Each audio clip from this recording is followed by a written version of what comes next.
બાકી ઘણી વખત તો રાત્રે રોડ સુમસાન થાય ને બે કૂતરા અડધા ટુકડા રોટલા માટે ઝઘડે. એ જ ક્રિયા બીજે દિવસે સવારે 10 વાગે 3 પીસ સૂટ પહેરીને કોર્પોરેટ ઓફિસમાં 2 જણા અડધા એકર માટે ઝઘડે.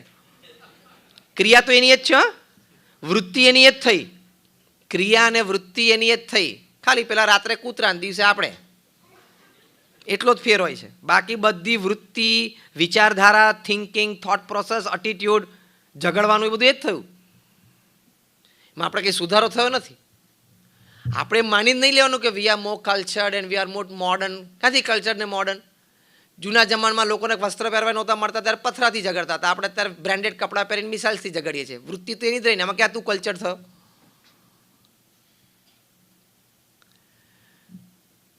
તો કહેવાની વાત એ છે કે અસ્તિત્વના આનંદ માટે પહેલી વાત આપણે એ કરી કે not over leaning towards materialism, put a satisfaction bar somewhere and more of spirituality. બીજી વાત આપણે એ સમજ્યા કે જે કંઈ તમારું પ્રોફેશન હોય એમાં નૈતિકતા અને પ્રામાણિકતા રાખજો.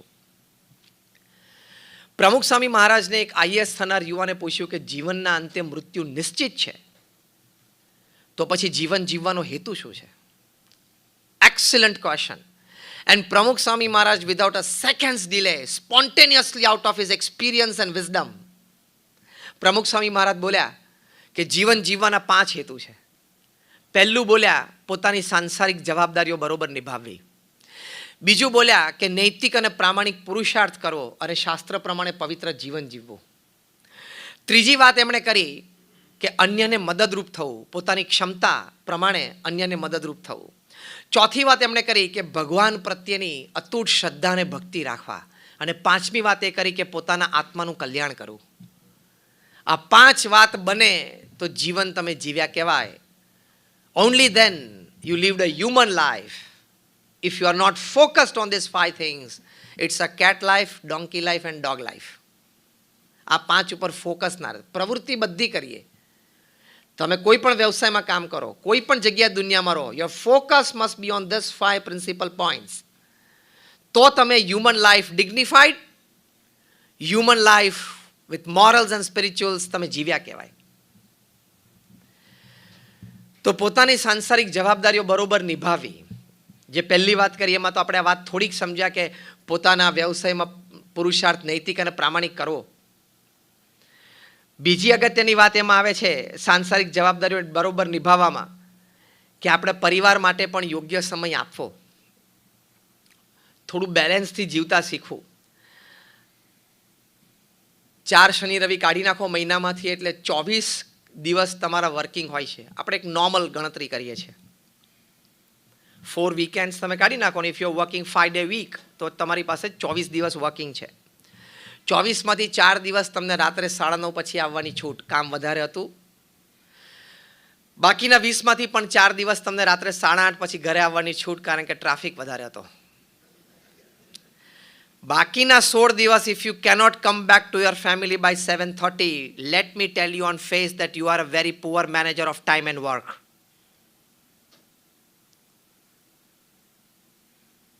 સ્તબ્ધ થઈ ગયા છો બધા, હેપ થઈ ગયા નહીં? કારણ કે આવી વાતો જ તમે નહીં સાંભળી હોય. અને અમારા સંતોને તો સાચી વાત કહેવા માટે તમે બોલાવ્યો છે ને મને, બરાબર છે ને? એટલે અમે તો સાચી વાત કહ્યું, કારણ કે અમારે તમારી પાસેથી કોઈ સ્વાર્થ નથી. તમારા ખિસ્સામાં 5 રૂપિયા છે એની અમને કોઈ સ્વાર્થ નથી, કારણ કે અમે પૈસાને અડતા પણ નથી, અમારા બેંક એકાઉન્ટ પણ નથી. હું 26 વર્ષથી સાધુ થયો, એક જ સ્ટાઇલના કપડાને એક જ કલરના પહેરું છું, અને એ 2 જ જોડી છે. બહુ વરસાદ હોય ને રાત્રે સુકાઈને તો સવારે ટેન્શન હોય કાલ શું પહેરશું. અને the footwears that I am wearing is only the 3rd in 26 years. એટલે મારે તમારી પાસેથી કોઈ અપેક્ષા નથી. મને 2 જોડી કપડાં 2 ટાઈમ જમવાનું મારી સંસ્થા આપી દે છે. પણ આજે આપણે ભેગા થયા છીએ તો એક સારો વિચાર, એક સાચી વાત જે તમારા જીવનને ઉત્કર્ષ અને ઉજવણી તરફ લઈ જાય એની વાત કરવાની છે. બાકી we don't have any self interest in coming here, but to give you just something selfless. તમને નિસ્વાર્થપણે આપવા માટે આવ્યા છીએ, લેવા માટે તો કંઈ આવ્યા જ નથી. બહાર ભલે ગમે તેટલા બોર્ડ હોય દેના બેંકના, અસલ દેના બેંક તો અમે જ છીએ.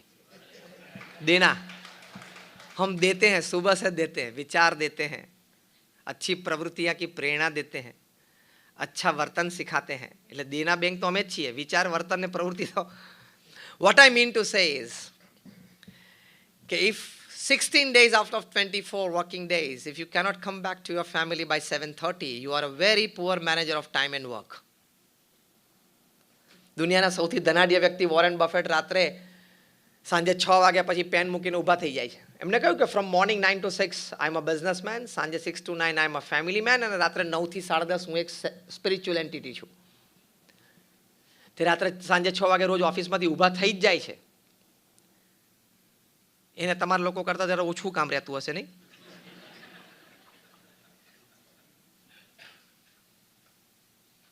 $100 બિલિયન ઇન્વેસ્ટમેન્ટ છે. મિલિયન નહીં, બિલિયન. 71 પ્રમાણે 7100 કરોડ રૂપિયા થાય. 7,100 crore rupees is 1 billion. Multiply by 100. 71 lakh crore રૂપીઝનું પર્સનલ ઇન્વેસ્ટમેન્ટ છે. એ વ્યક્તિની હું વાત કરું છું. એમણે બહુ જ સરસ એક વાત કરી છે કે વી feel that we are human beings on a spiritual journey. No, we are actually spiritual beings on a very short human journey. તમે એમ ના માનતા કે 70-80 વર્ષ તમારી પાસે બહુ છે. ટાઈમ જ નથી. એક ગણતરી ગણાવું તો તમને ધ્રુજારી છૂટશે. દિવસમાં 8 કલાક તમે સૂવો છો. કોઈક એમ કહેતો છે હું 6 કલાક 7 કલાક સૂવું છું, પણ નાના હતા ત્યારે 10, ને વૃદ્ધ થશો ત્યારે 10 ચાલશે, એટલે એવરેજ 8ની આવી જશે. 24 માંથી તમે 8 કલાક સૂવો છો એટલે 1/3 of the day you sleep. Yes or no? That is directly proportional કે 1/3 of the life you will sleep. એટલે તમે 70 વર્ષ પૃથ્વી ઉપર જીવો તો તમારા 23 વર્ષ સૂવામાં જવાના છે. તમને ખબર જ નથી કે તમારું અસ્તિત્વ છે કે નહીં. મેજર ચંક ગયો. 33% ગયું સૂવામાં. હવે તમે બ્રશ ખાલી 90 સેકન્ડ કરો એટલે તમારા 100 દિવસ તો બ્રશમાં જાય. તમને ખબર છે? હવાના પોરમાં. હવે તમારા અરીસાની સામેના ટાઈમ હું ગણાવતો નથી. અને અરીસાથી દૂર થયા પછી અરીસાના વિચારો જે ચાલુ રહે એનો પાછો ટાઈમ જુદો. એ કયો ખબર છે? Every person when he is standing in front of the mirror, whether the gentleman or the lady, એ અરીસાની સામે ઊભા એટલે દરેકને એમ થાય કે જો ભગવાને 10% જો ગોઠવી આપ્યું હોત ને મને અહીંયા, તો હું એકાદા વુડમાં ચાલી જાત. બોલીવુડ, કોલીવુડ, ટોલીવુડ, ફોલીવુડ, જેટલા વુડ છે પૃથ્વી ઉપર, લાકડા, જેટલા લાકડા પૃથ્વી ઉપર છે ને, વુડ્સ બધા, એને વુડ્સ કહેવાય. જેટલા વુડ્સ પૃથ્વી ઉપર છે ને એમાં એક જ જગ્યાએ ચાલી જાત. એવું દરેકને અરીસા સામે થાય છે. તમે ભલે અત્યારે હા ના પાડો, કાલે અરીસા સામે ઊભા ઊભા વાત કરશો ને એટલે યાદ કરજો. તમે તમારી જાતને કહેશો કે હા વાત તો સાચી હતી ગઈકાલે. દરેકને એમ થાય જો ભગવાને સહેજ આમ ગોઠવી દીધું હોત ને તો આપણે પણ વુડ્સમાં ચાલી જાત. પણ એ ભગવાને નથી ગોઠવ્યું, કારણ કે નીચે થિયેટર ને સ્ટેડિયમ ભરવા છે નથી. બધા જો સ્ક્રીન ઉપર ચડી જાય તો ત્યાં એટલો સમાવેશ નથી, ત્યાં એટલી જગ્યા નથી. આર્થિક રીતે પણ એવું છે. Everybody cannot become Mukesh Ambani, Mittals or Ruias. આપણે એક સારો ગોલ સેટ કરી રેન્જમાં, સેટિસ્ફેક્ટરી રેન્જમાં એક સારો ગોલ સેટ કરીને ચોક્કસ પુરુષાર્થ કરો, એપ્લાય ઓલ યોર રિસોર્સિસ, પણ ગાંડ પણ નહીં. આ થોડુંક વિચારીએ ને એટલે પછી સંતોષની રેખા બાંધવાની. બે ફિઝિકલ અને ઇમોશનલ. નક્કી કરવાનું સાંજે 5:30 તો 5:30, 6 તો 6 ને 6:30, પછી પેન થ્રો કરીને ઊભા થઈ જવાની. કંઈ આટલું બધું કામ કરવાની જરૂર નથી પૃથ્વી ઉપર. તમે અહીંયા બધા બેઠા છો ને, આપણને બધાને 3 ટાઈમ જમવા મળે છે પ્રેમથી. then you are luckier than and fortunate than 40% people upon this earth. હું તમને તમારા બ્રેકેટ્સ ગણાવું. તમારા બધા પાસે મુંબઈમાં રહેવા માટે એક ફ્લેટ છે. યસ ઓર નો? એટલે તમે પૃથ્વી ઉપર 80% લોકોથી નસીબદાર છો, જેની પાસે કાં તો ઘર નથી, કાં તો સામાન્ય ઝૂંપડું છે, અને કાં તો ભાડાના ઘરમાં રહે છે. એની કરતાં 80% લોકો તમે ભાગ્યશાળી છો.